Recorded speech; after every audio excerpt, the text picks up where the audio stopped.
Hello friends, this is Nikhil and I welcome you to the another video on interview guidance tips. Guys, जैसा कि आप सबको पता है कि कुछ दिन पहले ही आकाश सर ने एक वीडियो लाया था on interview tips and how you should select an institute, what all things you should take care before you start your interview preparation and all. उस वीडियो के बाद बहुत सारे स्टूडेंट्स ने कॉल किया और इंटरव्यू प्रोग्राम के लिए और बैचेस के लिए इंक्वायरी की। ये जो वीडियो मैं बनाने जा रहा हूं मैं आप लोगों को उसी से रिलेटेड जो आप लोगों के डाउट्स रहे, बिकॉज दर्जनों कॉल आए हैं, तो ऑब्वियसली मुझे लगा कि एक वीडियो के माध्यम से मुझे कुछ बातें इंफॉर्मेशन शेयर कर लेनी चाहिए। देखिए guys, many of the students who are looking for the interview batches, मैं आप लोगों को सबसे पहले ये बता देता हूं कि बैचेस की फ्रीक्वेंसी कैसे होती है इंटरव्यूज की हमारे यहाँ। एज सुन एज जैसे ही कोई रिजल्ट आता है, ओके, कोई मेंस का रिजल्ट आ जाता है, we declare our batch on interviews.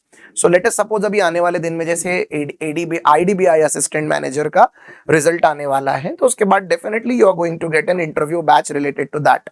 Similarly RRB PO के लिए, आईबीपीएस पीओ के लिए we are having the same type of programs.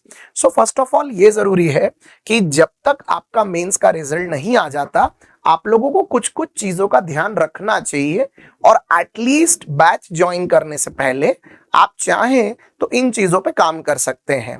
सो सबसे पहला टिप तो ये है कि जैसे आपका मेंस का रिजल्ट आ जाता है, आप तुरंत इंटरव्यू बैच के लिए इंक्वायरी कर सकते हैं and we are ready to start with the interview batch.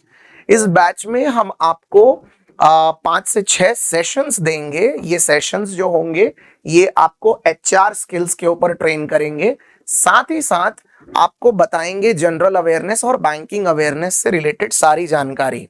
आपको पता ही है कि जितने भी इंटरव्यूज होते हैं उसमें आमतौर पे आपको एचआर क्वेश्चंस पूछे जाते हैं, जिसको हम कहते हैं व्यक्तिगत सवाल।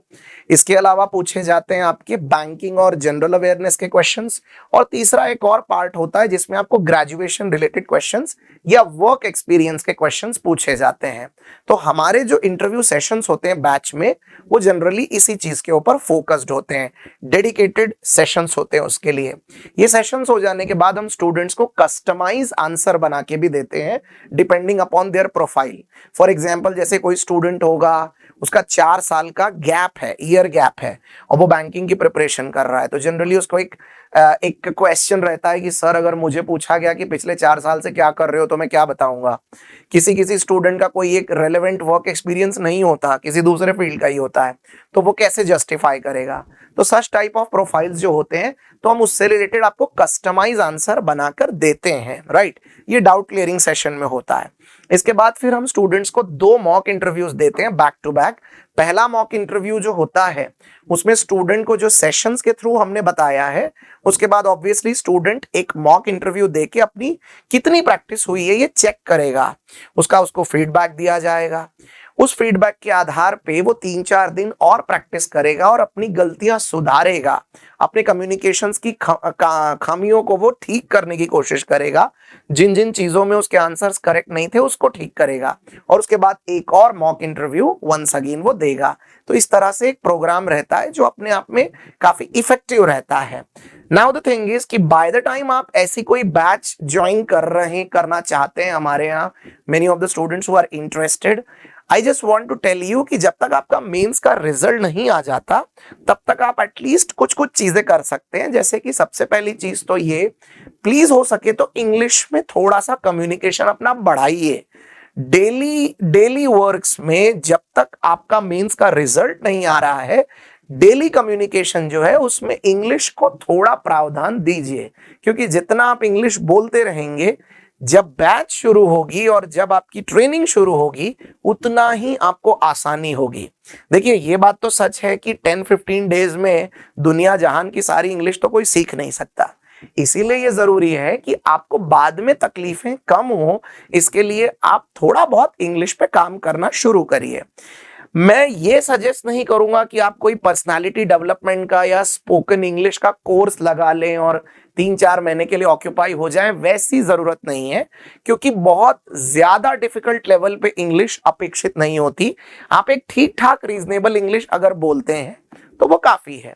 इसीलिए एटलीस्ट एक फेयर कम्युनिकेशन अपना शुरू रखें इंग्लिश में, ये ज्यादा जरूरी है। दूसरी जरूरी चीज ये है कि जनरली स्टूडेंट्स की टेंडेंसी अभी भी नहीं देखी है मैंने कि वो बैंकिंग अवेयरनेस को सीरियसली लें। देखिए, आप जनरल अवेयरनेस पढ़ते हैं ये और बात है, वो आप अपने जीए सेक्शन के लिए पढ़ते हैं, लेकिन बैंकिंग अवेयरनेस आप जीए सेक्शन के साथ साथ अपने फ्यूचर के जॉब के लिए भी पढ़ें। आप बैंक में जा रहे हैं, आपको बैंकिंग अवेयरनेस की चीजें पता होनी ही चाहिए गाइस, बिल्कुल होनी चाहिए। और इंटरव्यू पूरा भरा पड़ा होता है इस तरह के क्वेश्चन से। इसलिए जो ये वीडियो देख रहे हैं उन सबसे मेरी अपील है कि बैंकिंग अवेयरनेस को सीरियसली लें। एग्जाम्पल के लिए टाइप्स ऑफ अकाउंट्स कैसे होते हैं, टाइप्स ऑफ चेक्स क्या होते हैं, डेट इंस्ट्रूमेंट्स का मतलब क्या होता है, म्यूचुअल फंड्स यानी क्या होता है, फॉर एग्जांपल जैसे बॉन्ड्स यानी क्या होते हैं, देन एनआरई अकाउंट क्या होता है, एनआरओ अकाउंट क्या होता है, बेरर चेक और क्रॉस चेक में क्या फर्क होता है, टेंजिबल एसेट्स किसको बोला जाता है, बैंक कितने % एसएलआर जमा करके रखता है, एसएलआर के पैसे का बेसिक इन्वेस्टमेंट कहाँ करती है बैंक, बैंक प्रॉफिट कहाँ से कमाती है, लोन के जो अलग अलग प्रकार के लोन होते हैं तो वो लोन रिलेटेड आप प्राइमरी इंक्वायरी कैसे करते हैं कस्टमर से, राइट, केवाईसी डॉक्यूमेंटेशन का मतलब क्या होता है। ये सब कुछ इतनी बेसिक चीजें हैं जो बैंक में रोजमर्रा होती है। सो आई रियली वांट कि एटलीस्ट जब तक आपके पास बैच ज्वाइन करने का समय है, आप एटलीस्ट ये सब छोटी मोटी चीजें जो हैं, जो बैंकिंग में डेली रोजमर्रा की जिंदगी में जो बैंक में काम आती है, उनसे आप अवगत रहें, उनके बारे में ऑफ कोर्स आप लिटिल नॉलेज लेते चले। हम बैच में ये सारी चीजें करवाएंगे ही, लेकिन ऑब्वियसली बैच में ये सारी चीजें 2 दिन में सीख के तीसरे दिन आपको सब कुछ बोलना यदि मुश्किल लगता है तो डेफिनेटली आप अपने पांव जरा मजबूत इन चीजों में करते चलिए। उससे क्या होगा कि आपके लिए बैच का पूरा पूरा बेनिफिट उठाना बहुत इजी हो जाएगा। And third and the foremost thing is it is really important कि आप एटलीस्ट जब भी वक्त मिले थोड़ा बहुत यानी इंटरव्यू रिलेटेड चीजों में कोई भी एक आध आंसर अपना इंट्रोडक्शन या कुछ उसको वीडियो रिकॉर्ड किया करिए या आईने के सामने खड़े होकर बोला करिए अपनी कम्युनिकेशन स्किल्स को सुधारने के लिए।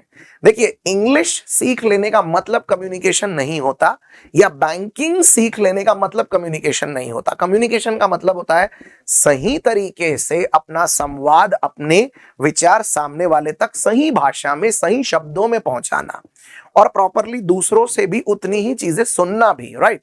So it's a two way process. So definitely communication को इंप्रूव करने के लिए जो कुछ भी आप छोटे मोटे कदम उठा सकते हैं एक नॉर्मल रूटीन लाइफ में, वो भी आपको जरूर करना चाहिए।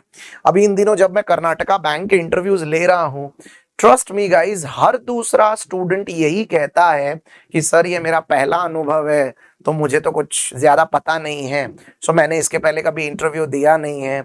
अब देखिए क्या होता है कि एक बड़ी अपॉर्चुनिटी आपकी इस तरह की चीजों की वजह से मिस हो जाती है। कभी कभी कोई आकर ये कहेगा कि सॉरी सर, मतलब इंग्लिश में तो मैं बहुत ही कमजोर हूं, तो फिर लाइक मैं नहीं कर पाया। अभी स्वाभाविक सी बात है कि कुछ इतनी अच्छी अपॉर्चुनिटीज रहती है जिसके लिए ये जरूरी है कि you really need to have a good stand on this, good preparation for this.